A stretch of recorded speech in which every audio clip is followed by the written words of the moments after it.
कि भरत जी महाराज का मन उस हिरण के बच्चे में फंस गया और इतने आसक्त हो गए उस हिरण के बच्चे में। अंत समय में उनका जब प्राण छूटने का समय आया, हिरण के बच्चे का चिंतन करते करते उनका प्राण निकला और उसके फलस्वरूप वो जाकर के हिरण के यहां जन्म ले लेते। भरत जी महाराज का द्वितीय जन्म हिरण के घर में पैदा हुए, हिरणी के गर्भ से हिरण के बच्चे बनकर के जन्म लिए। अब आचार्य सुखदेव भगवान राजा परीक्षित से कहते हैं कि हिरण के यहाँ जन्म लेने के पश्चात भी भरत जी महाराज को पूर्व जन्म की जो स्मृति है कि मैं पहले राजा भरत था और ये अपराध हमने किया, अंत समय में मेरी आसक्ति हुई, उस आसक्ति के कारण मेरा जन्म हिरण कुल में हुआ है, इसलिए उनको संपूर्ण बातें याद हैं हिरण कुल में जन्म लेने के बावजूद भी।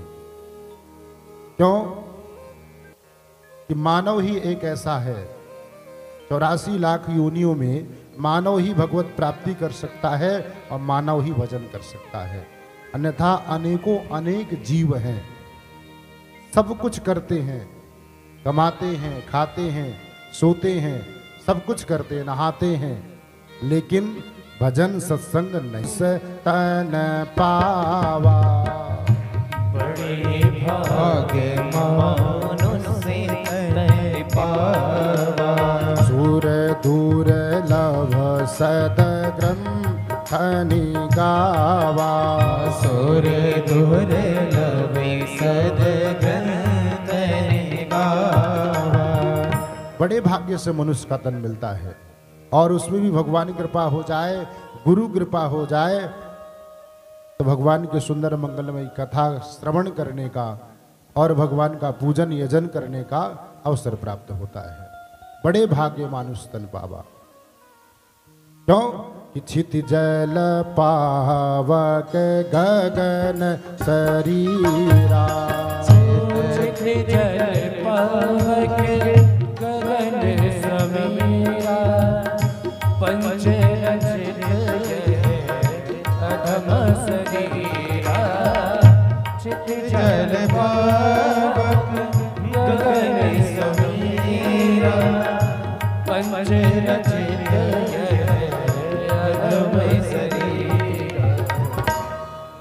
छित जल पावक गगन समीरा, 5 तत्वों से शरीर बना हुआ है और इसको ऐसे नहीं अधम शरीर, अधम है, इससे बड़ा अधम कोई नहीं है। पर साधन धाम मोक्ष कर द्वारा। साधन धाम मोक्ष कर द्वारा। पाइन जे परलोक समारा। पाइन जे परलोक समारा।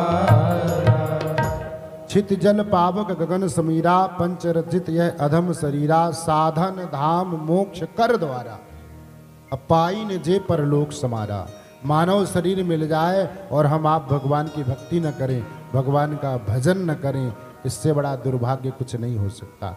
आज वही जड़ भरत जी महाराज, आज वही भरत जी महाराज मन में विचार करते हैं कि मानव का शरीर मुझे मिला था, प्राप्त हुआ था, लेकिन मैंने अवसर वो यूं ही गंवा दिया और आज हिरणकुंड में रह करके मैं भगवान का भजन कैसे कर सकता हूँ।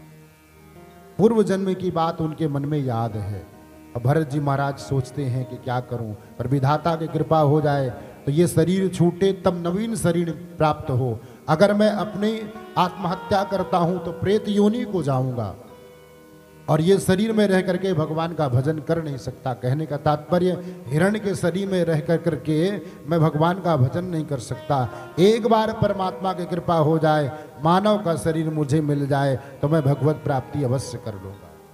आचार्य सुखदेव भगवान राजा परीक्षित से कहते हैं कि भरत जी महाराज बने जो मृग हैं, भरत रूपी जो मृग हैं, अगर हिरणों का झुंड जाकर के जंगल में हरी घास खाता तो भरत रूपी हिरण जो है वो सूखी घास खाता, इसलिए कि शरीर कितना जल्दी छूटे और नवीन शरीर मुझे मिले। एक दिन समय आया गर्मी का महीना था और उस वन में घास को चरने के लिए हिरणों के साथ में गए भरत रूपी हिरण, और वन में एकांत में बैठ करके मन में विचार करते हैं कि परमात्मा कितना जल्दी कृपा करे, हिरण का शरीर छूटे और मानव का शरीर प्राप्त हो।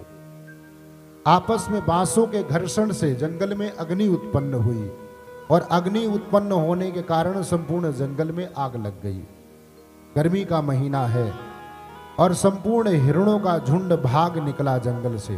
भरत जन्म लिया है, भरत जी ने, संयोग से उनका नाम भरत ही रखा गया। उन ब्राह्मण के यहाँ जन्म लिए, उस जन्म में ही उनका नाम भरत रखा गया, क्योंकि उनको संपूर्ण पूर्व जन्म की बातें याद हैं भरत जी महाराज को। अब वो ब्राह्मण देवता के यहाँ जन्म लेने के पश्चात धीरे धीरे वो बालक बड़ा हुआ। पिताजी ने बुलाया, अंगिरस नामक के ब्राह्मण ने बुलाया कि बेटा आओ, गायत्री मंत्र सिखाया। भरत जी महाराज को खूब याद हो गया गायत्री मंत्र, लेकिन भरत जी महाराज पिताजी को नहीं सुनाए, इसलिए कि अगर मैं गायत्री मंत्र सुना दूंगा तो पिताजी कल ग्रह शांति पढ़ाएंगे, कर्मकांड सिखाएंगे, भागवत इत्यादि पढ़ाएंगे और फिर यजमानों के यहाँ भेज देंगे पांडित्य कर्म करने के लिए, और मैं पुनः कहीं न कहीं फंस न जाऊं। इसलिए आज भरत जी महाराज मन में विचार करते हैं कि जानते हुए भी पिताजी को उन्होंने गायत्री मंत्र नहीं सुनाया। 1 दिन, 2 दिन, 4 दिन, 6 दिन, महीनों व्यतीत हो गए। आचार्य सुखदेव भगवान राजा परीक्षित से कहते हैं कि भरत जी महाराज को खूब मंत्र याद हैं, एक क्षण में याद हो गए, बताते ही याद हो गए, लेकिन वो सोचते हैं कि मैं मंत्र सुना दूंगा तो पिताजी मुझे यजमानी वृत्ति में फंसा देंगे, पूजा पाठ करने भेज देंगे और भगवान का भजन नहीं कर पाऊंगा। स्वाहा स्वधा बोलता रहूंगा, खीर पूड़ी पाता रहूंगा और भगवान का भजन छूट जाएगा। इसलिए आज भरत जी ने सुंदर चालाकी करी है, पिताजी मुझे मेरी समझ में यह मंत्र नहीं आती, बड़े कठिन मंत्र हैं। धीरे धीरे समय आया, उनका नाम भाइयों के द्वारा, पिताजी के द्वारा जड़ शब्द लगा दिया गया। इतना जड़ है कि इसको कोई बात समझ में नहीं आती, उनका नाम जड़ भरत पड़ गया। अब जड़ भरत, सब लोग जड़ भरत के नाम से पुकारने लगे। भरत जी महाराज को तो केवल एक लक्ष्य है मन में कि भगवत प्राप्ति हो। तृतीय बार अवसर मिला है, एक बार राजा भरत बना, द्वितीय बार मृग योनि में जन्म लिया और तृतीय बार ये पुनः अवसर मिला है मानव का, इसलिए ये अवसर मैं अपने हाथ से गंवाने नहीं दूंगा।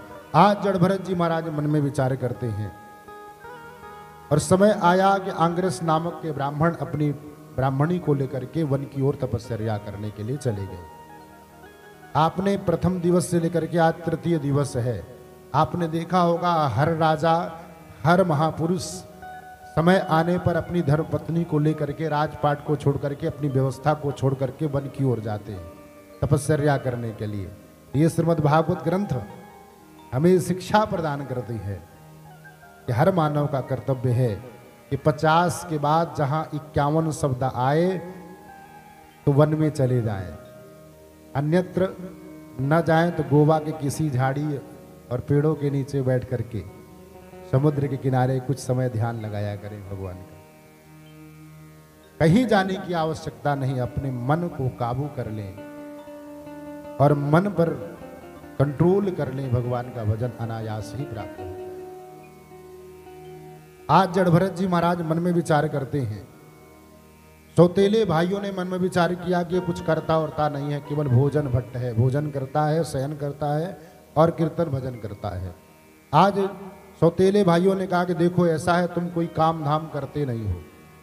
आचार्य सुखदेव भगवान बहुत बड़ी बात कहते हैं कि सौतेले भाई सुंदर चकाचक खीर पूड़ी मालपुआ अपनी धर्मपत्नी के द्वारा बनाए हुए व्यंजनों को पाते और जड़ भरत जी महाराज को सूखी रोटी देते, 3 दिन की बासी रोटी देते, और फिर भी जड़ भरत जी महाराज हिष्ट पुष्ट ताजे स्वस्थ रहते। क्यों? कि चाहन सी चिंता नहीं, मनवा बेपरवाह, और जिसको कुछ नहीं चाहिए सो ही साहनसाह। जिसको संसार की कोई चिंता नहीं है, कुटुंब परिवार की चिंता नहीं है, वो सूखी रोटी भी भगवान को निवेदित करके पाएगा तो उसका शरीर हृष्ट पुष्ट होगा। जो मोटे ताजे लोग दिख जाएं तो समझ लीजिए टेंशन फ्री लोग हैं, लेकिन स्वस्थ शरीर हो तब। तो कहने का तात्पर्य जड़ भरत जी महाराज एकदम हृष्ट पुष्ट शरीर। आज जड़ भरत जी महाराज ने मन में विचार किया कि ये भाई लोग हमको लगता है अब इस घर में रहने नहीं देंगे। सौतेले भाइयों ने कहा कि तुमको एक काम दिया जा रहा है, आज इस काम को तुम सकुशलता पूर्वक निर्वाहन करके आओगे तभी मैं तुम्हें घर में रहने दूंगा, अन्यथा तुम्हें दंड भी दूंगा और तुम्हें घर से निष्कासित कर दूंगा, निकाल दूंगा। जड़ भरत जी ने कहा कि भैया क्या काम है। उन भाइयों ने, सौतेले भाइयों ने कहा कि खेत में बीज डाला गया है और उस बीज की रक्षा चिड़ियों से करना है कि चिड़िया उस बीज को चुंग ना जाएं, खा ना जाएं। मेड़ में बैठ करके, खेत की मेड़ में बैठ करके उस खेत की रखवाली करना और चिड़िया आए तो उनको उड़ाना। कब तक? 2-3 दिन 4 दिन तक, जब तक बीज अंकुरित नहीं हो जाता तो चिड़ियों से उस बीज की रक्षा करनी पड़ती है। आज जड़ भरत जी महाराज ने मन में विचार किया है, सुंदर सुनहरा अवसर प्राप्त हुआ है। सिय राम मैं सब जग जानी, करहूं प्रणाम जोरी जुग पानी। और जड़ भरत जी महाराज खेत की मेड़ में बैठ करके उन्होंने कहा कि आज मेरी जवाबदारी है, तुम्हें कोई उड़ाने और भगाने वाला नहीं है, तुम आओ और सुंदर प्रसादी पाओ। कि राम जी को चिड़िया, राम जी को खेत, खाओ रे चिड़ैया भर भर राम जी की चिड़िया, राम जी को खेत, आओ रे चिड़िया और खूब प्रेम से पाओ। ओ राम जी की चिड़िया, राम जी के खेत, राम जी की चिड़िया, राम जी के खेत, आओ रे चिड़िया भरे भरे पेट। राम जी की चिड़िया, राम जी को खेत, आओ रे चिड़िया भरे भरे पेट। राम जी की चिड़िया, आओ रे चिड़िया भरे भरे पेट। भरत जी महाराज ने संपूर्ण चिड़ियों को आमंत्रित कर दिया कि आज मेरी जवाबदारी है रखवाली करने की। मुझे भोजन मिले या न मिले इसकी चिंता नहीं है, वैसे भी मुझे दंड मिलने वाला है भाइयों के द्वारा, पर आज तुम आओ और सुंदर प्रसाद पाओ। आचार्य सुखदेव भगवान कहते राजा परीक्षित से कि संपूर्ण चिड़िया आई और आकर के एक एक दाने को चुन लिया है, खेत में एक बीज भी नहीं छोड़ा। भाइयों ने आकर के देखा, दूसरे भाई ने जाकर के बताया कि भैया उस खेत में उस मोटे बाबा ने, हमारे सौतेले भाई ने इतनी चिड़ियों को बैठा रखा है कि खेत की मिट्टी भी नहीं दिख रही है, उस जमीन के ढेले भी नहीं दिख रहे हैं, इतनी चिड़ियां बैठी हुई हैं, मानो ऐसा प्रतीत होता है कि चिड़ियों का एक समूह एकत्रित होकर के उस खेत में बैठा हुआ है और वो उड़ा नहीं रहा है, बैठ करके कीर्तन कर रहा है। भाई क्रोधित होकर के, सौतेले भाई क्रोधित होकर के आए, जड़ भरत जी महाराज को पकड़ करके रस्सी से जकड़ करके बांधा है और खूब धुनाई करी है, खूब कुटाई करी है। जड़ भरत जी महाराज ने कहा कि भैया मारो जितना मारना हो। क्यों? कि नैनम छिदन्ति शस्त्राणि, नैनम दहति पावकः, न चैनम क्लेदयन्तापो न शोषयति मारुता। ये आत्मा अजर और अमर है, तुम इस शरीर को दंड दे रहे हो ना, दो। मेरा संबंध तो, मेरी आत्मा का संबंध तो मेरे परमात्मा से है, जितना तुम्हें दंड देना हो दो। खूब मारा भाइयों ने। आचार्य सुखदेव भगवान कहते राजा परीक्षित से जी भर मारा, वो थक गए, लेकिन जड़ भरत जी पर कोई असर नहीं हुआ। जाको राखे साइया, मार सके ना कोई, बाल न बाका कर सके जो जग बैरी होए। जिसका परमात्मा रक्षक है, रखवाला है, उसका कौन कोई क्या बिगाड़ सकता है। आज जड़ भरत जी महाराज को रस्सी से खोल करके धक्के मार करके घर से बाहर निकाल दिया। जड़ भरत जी महाराज जाकर के वन में एकांत में बट वृक्ष के नीचे बैठ करके भगवान का ध्यान करते हैं, भगवान का भजन कर रहे हैं। आज आचार्य सुखदेव भगवान राजा परीक्षित से कहते हैं कि दूसरे देश का राजा रहुगण पालकी में बैठ करके उसी मार्ग से निकल रहा है जिस मार्ग में जड़भरत जी महाराज भगवान का ध्यान करने के लिए बैठे हुए हैं, बट वृक्ष के नीचे 4 कहार लेकर के कंधे में पालकी चल रहे हैं। राजा रहुगण अहंकारी राजा का एक कहार बीमार हो जाता है, अस्वस्थ हो जाता है और उससे पालकी कंधे पर उठाई नहीं जा रही है। उसने ये बात कहा दूसरे कहार से कि भैया मेरे अंदर शरीर में वो क्षमता अब नहीं रही कि मैं पालकी को कंधे पे धारण करूं, मुझे ज्वर ने घेर लिया है, बुखार आ गई है, इसलिए मैं शरीर अस्वस्थ हो रहा है मेरा और मैं पालकी को उठाने की क्षमता नहीं रख पा रहा हूं। ये बात राजा रहुगण से द्वितीय कहार ने निवेदन किया कि महाराज हमारे एक भाई के शरीर में पीड़ा है, कष्ट है, वो आपकी इस पालकी को उठाने की हिम्मत नहीं है उनके अंदर। अहंकारी राजा रहुगण ने कहा कि जाओ मार्ग में जो भी तुम्हें मिले, मेरी प्रजा संपूर्ण मेरे सेवक समान है, जो भी तुम्हें मिले, पहला जो भी मिले तुम्हें उसको ला करके तुम पालकी में लगा दो। आज आचार्य सुखदेव भगवान कहते हैं कि अवधूत महापुरुष जड़भरत के सामने वो कहार जाकर के निवेदन करता है, भैया बाबा चलो महाराज ने बुलाया है। और महाराज के एक पालकी चलाने वाले कहार को बुखार ने घेर लिया है, ज्वर ने घेर लिया है, शरीर अस्वस्थ है, वो पालकी नहीं उठा पा रहा और महाराज के आदेश से आपको महाराज की पालकी उठाना है अपने कंधे पर। जड़भरत जी महाराज मन में विचार करते हैं जैसी परमात्मा की इच्छा, और उठ करके तुरंत आए और आ करके राजा रहुगण की पालकी को अपने कंधे पर रख लेते हैं और रख करके चलने लगते हैं। अब महात्मा है, मन में विचार करते हैं कि कोई चींटी मटा पैरों के नीचे न दब जाए, तो 5 हाथ आगे की जमीन को देख करके पैर रखते हैं। जैसे कोई चींटी दिखाई देती है तो जड़भरत जी महाराज उछल करके आगे पैर रख लेते हैं। अब आप ये बताएं, कंधे में रखने वाला पालकी रखने वाला व्यक्ति अगर उछलेगा तो पालकी में बैठने वाले व्यक्ति के सर में पालकी की लकड़ी तो अवश्य लगेगी। वही हुआ, राजा रहुगण के सर में वो पालकी की लकड़ी लगी। क्रोधित होकर के राजा रहुगण तिरछी नजरों से जड़भरत जी की तरफ, उन कहारों की तरफ देखता है, दुष्टों तुम्हें पालकी चलाना नहीं आता और तुम्हें ये बात विदित नहीं कि इस पालकी में इस देश का राजा रहुगण बैठा हुआ है। आज आचार्य सुखदेव भगवान कहते राजा परीक्षित से कि वो अहंकारी राजा रहुगण आज ये नहीं समझ रहा कि मेरी पालकी को कौन अपने कंधे पर लेकर के चल रहा है। भगवान का परम लाडला भक्त जड़भरत लेकर के उस पालकी को कंधे पर चल रहा है, पर अहंकारी रहुगण अपने अहंकार के वशीभूत होकर के सामान्य मानव समझ करके फटकार लगाता है, डांटता है और जड़भरत जी महाराज कुछ नहीं बोलते। पुनः अवसर आया कि सामने चींटी दिखी, पुनः उन्होंने छलांग लगा दी। द्वितीय बार पालकी लगी तो आज राजा रहुगण क्रोधित होकर के कहता है कि मैं सबको दंडित करूंगा। तीनों कहारों ने हाथ जोड़ करके निवेदन किया कि राजन, ये तीसरे मोटे ताजे जो बाबा जी है ना, ये पालकी को सही ढंग से नहीं चला रहे हैं, हम लोग सही ढंग से चला रहे हैं।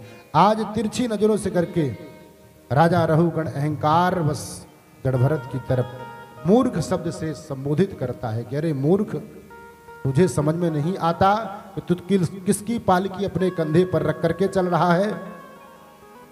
आज जड़भरत जी महाराज मन में विचार करते हैं कि इसका अहंकार, एक क्षण तो मन में सोचते हैं कि मैं कुछ ना बोलूं, लेकिन जड़भरत जी महाराज ने मन में विचार किया कि अगर मैं नहीं बोलता तो समाज संत पर कलंक लगाएगा।